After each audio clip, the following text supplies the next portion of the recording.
now calling for an investigation into the Justice Department after senior officials overruled the prosecutor's recommendation on the sentencing for Roger Stone.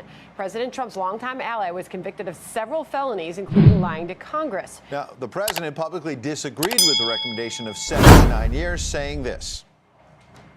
That was a horrible aberration. These are the same Mueller people that put everybody through hell. I think it was a disgraceful recommendation. They ought to be ashamed of themselves.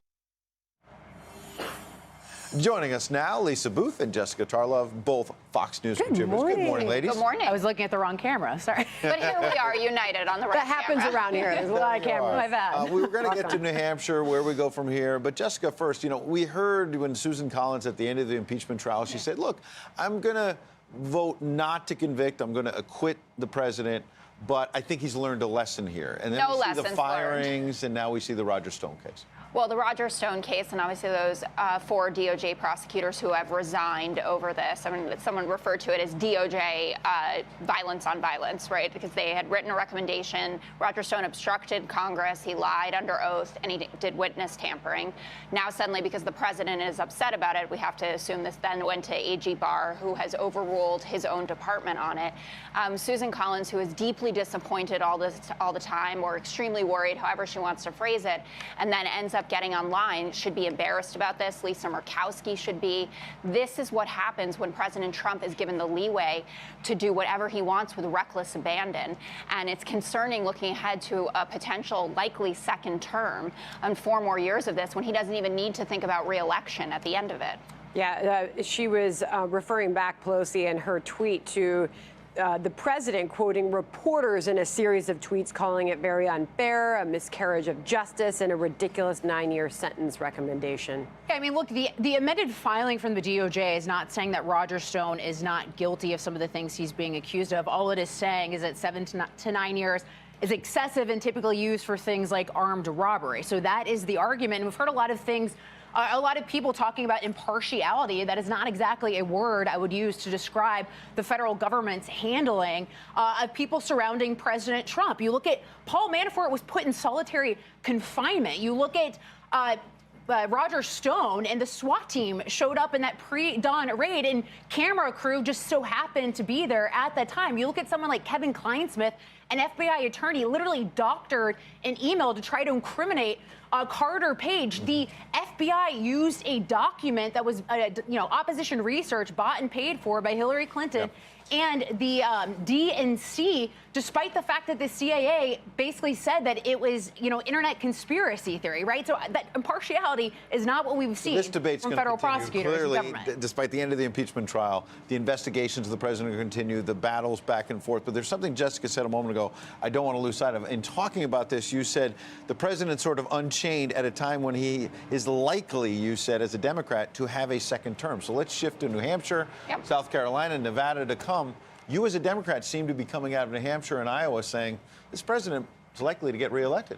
That's how I came into both of these contests. And until we have a nominee that I think can bring together a coalition of independents and moderate Republicans and also unify both our diverse base of African American and Hispanic voters, as well as more moderate establishment voters, it's concerning.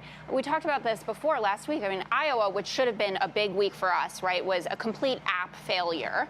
Then we had the State of the Union, where the president, generally speaking, it wasn't my view, but got high marks for his speech. Then he was acquitted, and his approval in Gallup, not in Rasmussen, but in Gallup, hit 49%. The economy is ticking along. 63% of Americans think that their financial futures are bright. Those are good barometers going into an election where we are split right now between a progressive wing and an establishment wing. It doesn't mean it's impossible, but I don't see a Bill Clinton or Ronald Reagan in our field at this moment. It's hard to unseat a sitting president. You look at the voter analysis that came from this on those who say it's very important to pick a candidate who can beat Donald Trump. Those that say that is the most important, 86%, Lisa, to picking a strong leader, ranks high at 82%, and those that care about people, 67%. Well, and Jess and I actually, I agree with most of what you just said. But, look, I think Republicans should not get complacent. I think President Trump is well positioned to win re-election, but the country is very divided, right? And so both parties are going to be fighting for a small sliver in the middle. So Republicans should not be complacent, despite the fact that President Trump has a strong economy. He's got incumbency as well. But what I saw from last night with the media and many people on the left, I wonder if we're repeating the same mistakes that were made in 2016 and overlooking and underestimating Bernie Sanders. Many people said the same things about President Trump, that he couldn't win, that he's not a real candidate, that, this isn't real. And it looks like it's real for Bernie Sanders. And he won last night. He basically won in Iowa. He's probably going to win in Nevada. That puts him in a strong position heading into South Carolina. So I don't think people should underestimate him. I certainly don't think Republicans should underestimate him in a general election either. I just want to hop onto that and repeat something that Marie Harf said in an earlier panel with Charlie Hurd. It's not necessarily about Bernie Sanders versus Donald Trump. It's down ballot. So under President Obama, we lost 1,000 seats. We all know that all politics is local. If you want to get something done, you need the mayor on your side, you need governors on your side, you need state legislatures. Look at changes that we've seen in Virginia, for instance, because we flipped the state legislature there.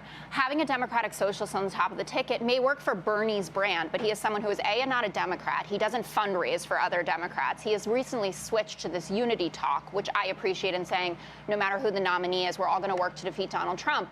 But if you're thinking about Congress people running in Iowa, right, who flipped Republican seats, or Kendra Horn in Oklahoma, Lucy McBath in Georgia, and Bernie Sanders is top of the ticket, that's tougher for you than Amy Klobuchar or Joe Biden. Heard the same concern from Juan Williams this morning. Go ahead. Yeah, I mean, look, I don't want Bernie Sanders to be the nominee or the president. I think he's terrifying, and I think he would destroy this country and everything that we stand for and believe in. But That's extreme. No, it's not. But you also did not look what socialism does to countries. But you also this isn't. But Jess, you also didn't make the case of why you didn't say that he's not going to be the nominee. Well, I think that is what people should be paying attention to. Everyone's putting the emphasis of last night on Amy Klobuchar when she doesn't have the same path to a majority that Bernie Sanders does. And I think the media is once again downplaying things just like they did in 2016. Is Joe Biden done? Joe Biden is not done until African Americans get their say. His rally last night, he was more pumped up than we've seen him in the last couple of weeks. He's with a crowd that supports him and has consistency. He wasn't even in this state. No, he wasn't. It's not unconventional. He left his sister behind to fend for herself at the election party. But until we hear from black voters, we can't make a decision like that. But he's definitely hurt here. And Mike Bloomberg is the hot topic out of Iowa and New Hampshire. But have you ever seen a candidate that just concedes races before he gave up on Iowa, essentially. He started downplaying that and started talking about South Carolina. He said during the debate, I'm not going to win New Hampshire. And then he skips Nevada to go straight to South Carolina. I have never seen a candidate just straight up give up. No malarkey, Lisa. He said, I'm not going to win. It's all malarkey. And then he didn't win. It's all malarkey. You're not malarkey. No malarkey and no wins so far. That's the real issue. How many delegates are out there? That's the funny thing about this. I mean, all our hair is on fire, and the 24 delegates last night. You have too much hairspray for that. Oh, we are totally flammable. Oh, boy. That took a turn. Jessica and Lisa, we will see you back in New York. Thanks, guys. Thanks for having us.